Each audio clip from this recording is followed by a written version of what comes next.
Good morning everyone. So welcome na ulit sa ating pag-aaral sa umagang ito. It's April 22, entitled Abundant Mercy. So samahan niyo po ako at purihin ang Panginoon na tayo muli ay pinagkalooban niya na mag-aral ng kanyang mga salita. Sa ating first slide sa Psalms 9 verse 10, They that know thy name will put their trust in thee, for thou, Lord, hast not forsaken them that seek thee. So ito ay isang pangako ng Panginoon sa atin na nalalaman natin na kapag tayo ay nananampalataya at nananalig sa kanyang pangalan, tayo ay kanyang gagabayan at hindi niya tayo iiwan, lalo na kapag hinahanap natin ang kanyang kalooban.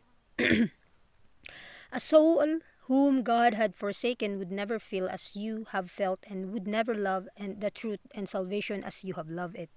Oh, if God's Spirit ceases to strive with a soul, it is left in an indifferent state, and all the time thinks that it is well enough of. So, ang isang kaluluwa na talagang kinalimutan ng mga paalala ng Panginoon, ng kanyang babala sa atin, ay hindi niya mararamdaman yung nararamdaman mong pag-ibig sa Diyos. At hindi niya masusubukan na mamahalin o mahalin ang Panginoon. Dahil ang kaligtasan ay pinagkaloob sa atin, kinakailangan natin itong tanggapin at mahalin. Dahil ang Panginoon, dahil ang Diyos mismo ay nagsumikap para sa atin na ipagkaloob ang kanyang banal na espiritu upang ang ating mga kaluluwa ay mapuno ng pagpapala. At sa panahon na tayo nag-iisip, ay magiging kaaya-aya ito sa paanan o sa kanyang harapan. You must not gratify the enemy in the least by doubting and casting away your confidence. Said the angel, God leaves not his people even if they err.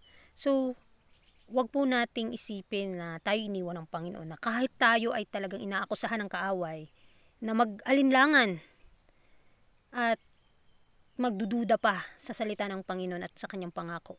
Nagsasabi ang anghel na hindi niya tayo iiwan, hindi niya tayo pababayaan, lalo na kapag tayo ay kumakapit sa kanyang pangako. Dahil ang Panginoon ay tapat, tutulungan niya ang bawat kahinaan natin.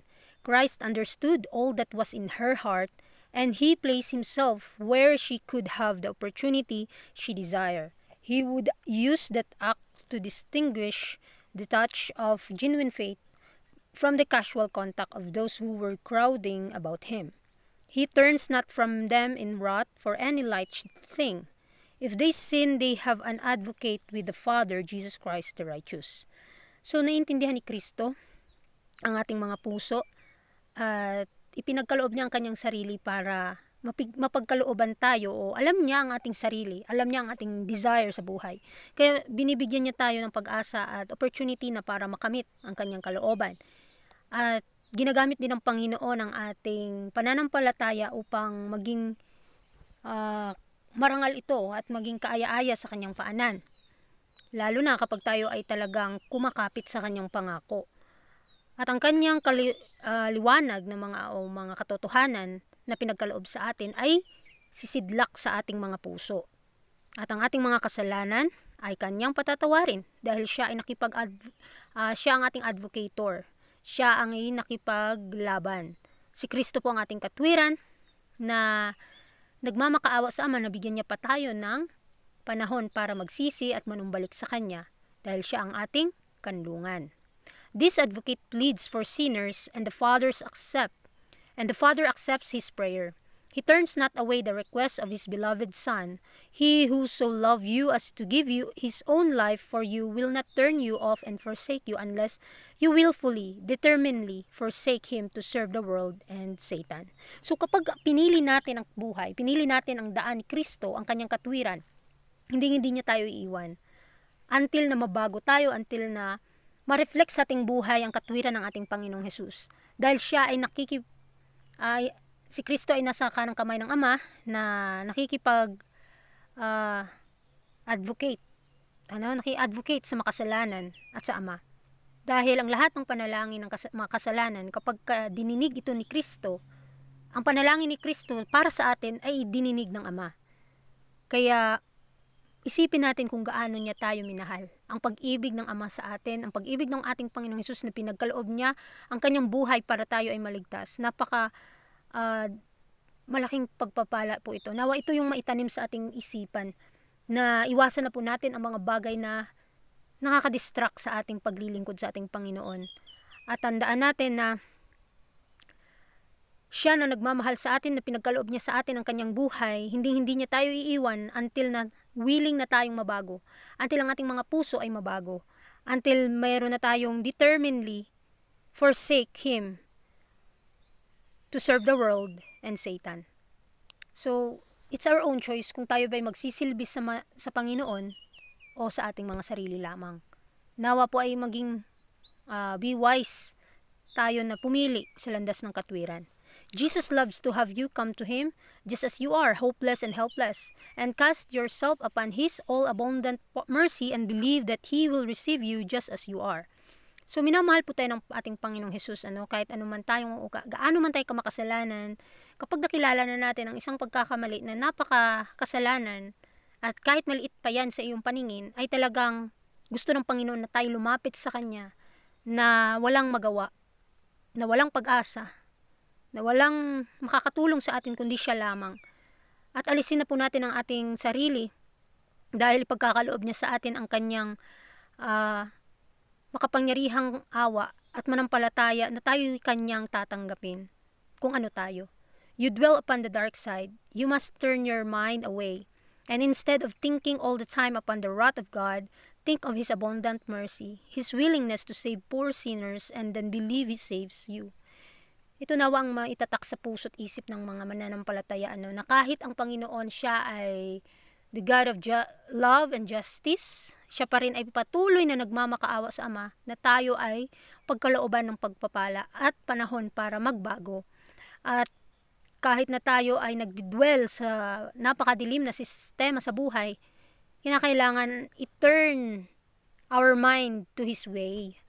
Instead na mag-isip tayo sa mga panahon na sa galit ng Diyos, baguhin po natin ang ating pag-iisip, na nawa ang ating pag-iisip ay isipin nating mabuti ang Kanyang awa, ang Kanyang pagpapala at pag-ibig na pinagkaloob niya sa atin, ang Kanyang buhay, at handa siyang iligtas ang mga mahihirap na mga makasalanan at manampalataya at sumunod, at siya ay maliligtas.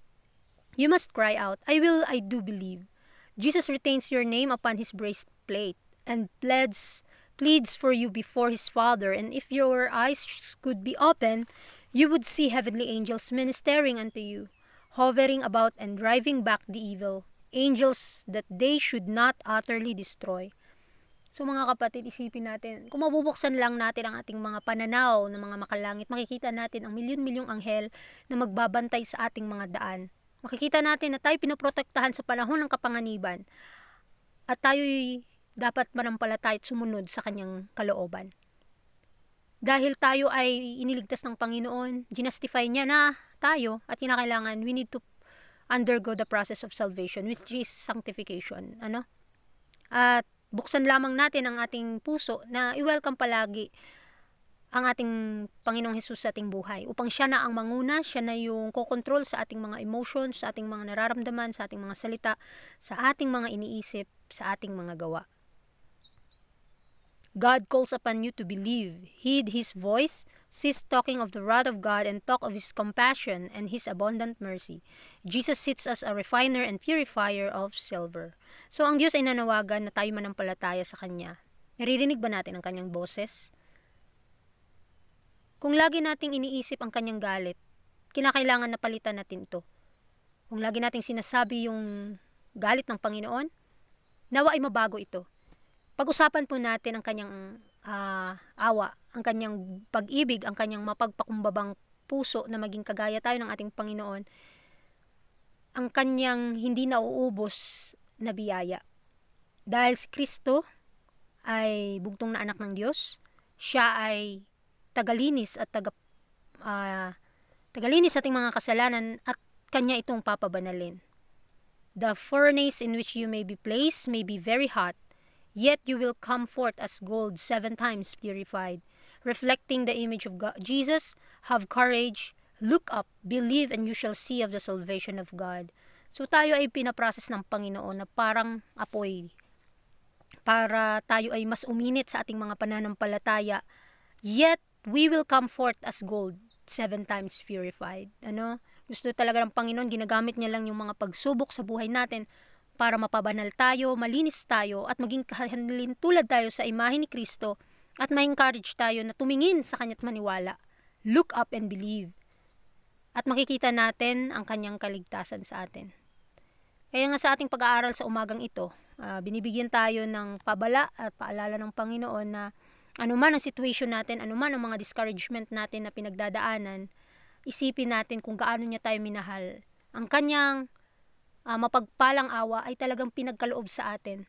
Nawa hindi natin sasayangin ang mga panahon at pribilehiyo na pinagkaloob niya sa atin. Gamitin natin ito yung mga panahon at mga bagay dito sa mundo na magbibigay karangalan sa Kanyang pangalan.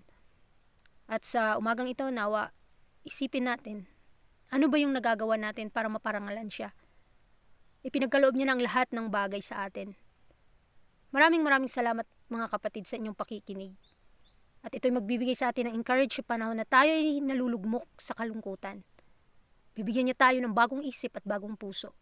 Manampalataya at maniwala, sumunod sa Kanyang kalooban, at tayo'y tutulungan sa panahon na tayo nangangailangan. Kaya God bless po sa ating lahat.